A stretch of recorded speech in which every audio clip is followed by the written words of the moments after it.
आप जब ऐसी सिचुएशन में हो जहाँ आपको पता है कि केओस है, चारों ओर आईईडी हो सकता है, हम मर सकते हैं, उस टाइम पे एक आर्मी ऑफिसर के या एक सोल्जर के दिमाग में चलता क्या है कि जब आप एक वॉर में हो, आप वॉर में बैठे हो, आपके आसपास सारे आपके जो साथी हैं वो मर गए, आप डेड बॉडीज़ के बीच में बैठे हो, और अभी इस टाइम पे आप 2 मिनट का पॉज लेते हो, एंड इस टाइम आपके दिमाग में कौन सी स्टोरी चलती है, क्या चलता है ऐसा दैट आप ये छोड़ के भागते नहीं हो, आप डरते नहीं हो, you still keep going on and you want to win it?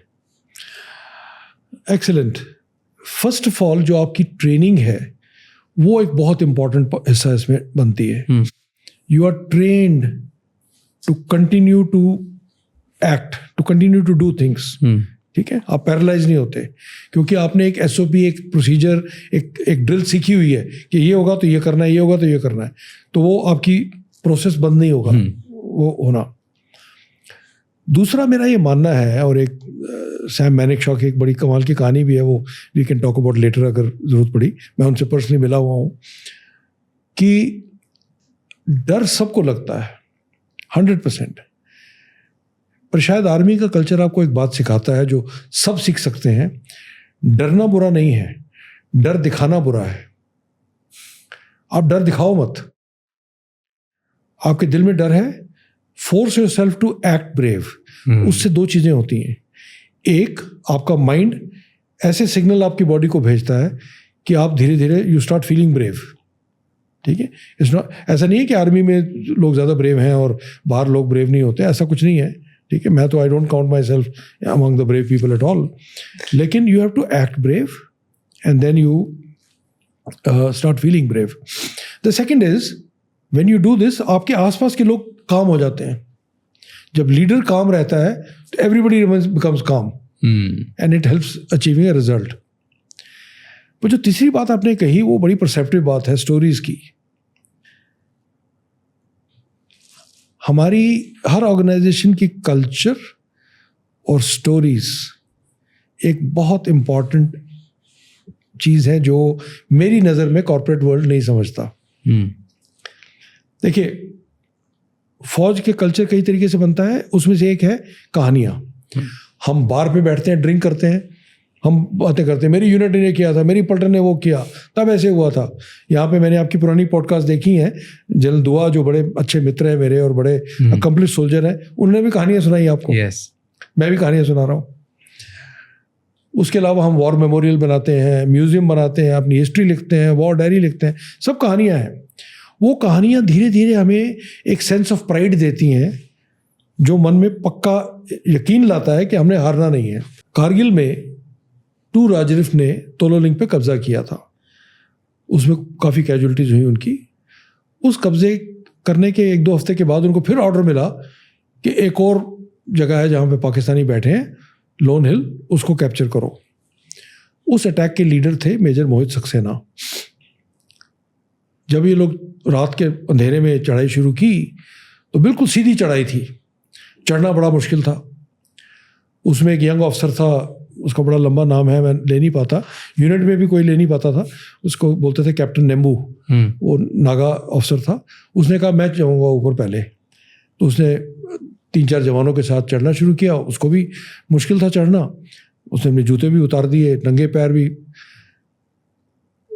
By the time he reach near the top, unfortunately वहाँ पे फायर फाइट में पूरे लोग शहीद हो गए। अब ये रात का टाइम है, पाकिस्तानियों ने एक बड़ी अजीबोगरीब चीज़ की, उन्होंने बड़ी बड़ी चट्टानें ऊपर से नीचे रोल डाउन करनी शुरू कर दी। अब सोचिए, आप हमले पे चढ़ रहे हैं, अंधेरा गुप है, आपको मालूम नहीं जाना कहाँ है, दिल में धक धक है, फायरिंग हो रही है, जो भी हो रहा है, और गड़गड़ की आवाज़ आती है। तो मेजर मोहित सक्सेना जिन्होंने मुझे कहानी सुनाई, उन कहने लगे कि मैंने एकदम देखा कि एक जवान गायब हो गया, फिर दूसरा गायब हो गया।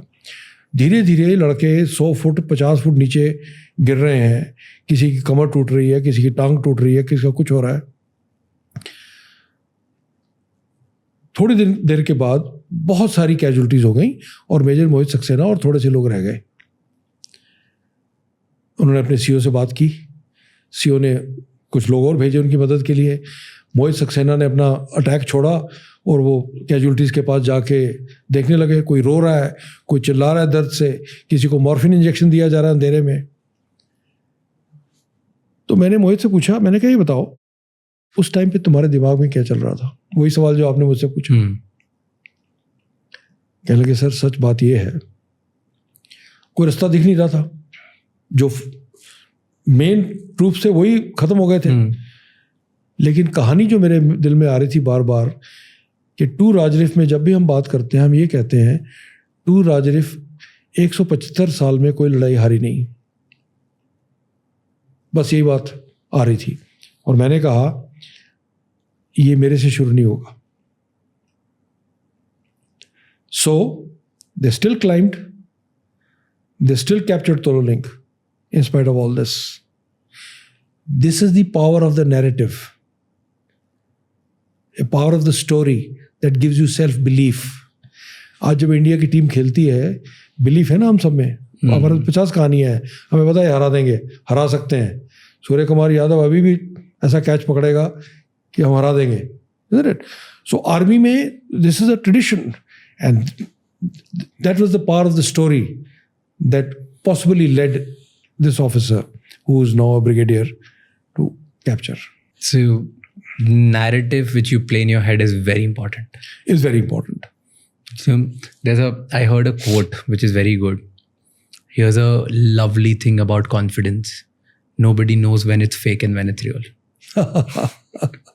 Right. So, right. tell yourself that you're confident. Right.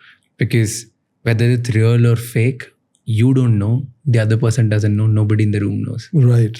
And that's how at least you'll be confident every time you walk out. Right. Thank you so much ये क्लिप एंड तक देखने के लिए। अगर आपको और भी ऐसी क्लिप्स देखनी है तो राज शमानी क्लिप्स चैनल को सब्सक्राइब कर लीजिए।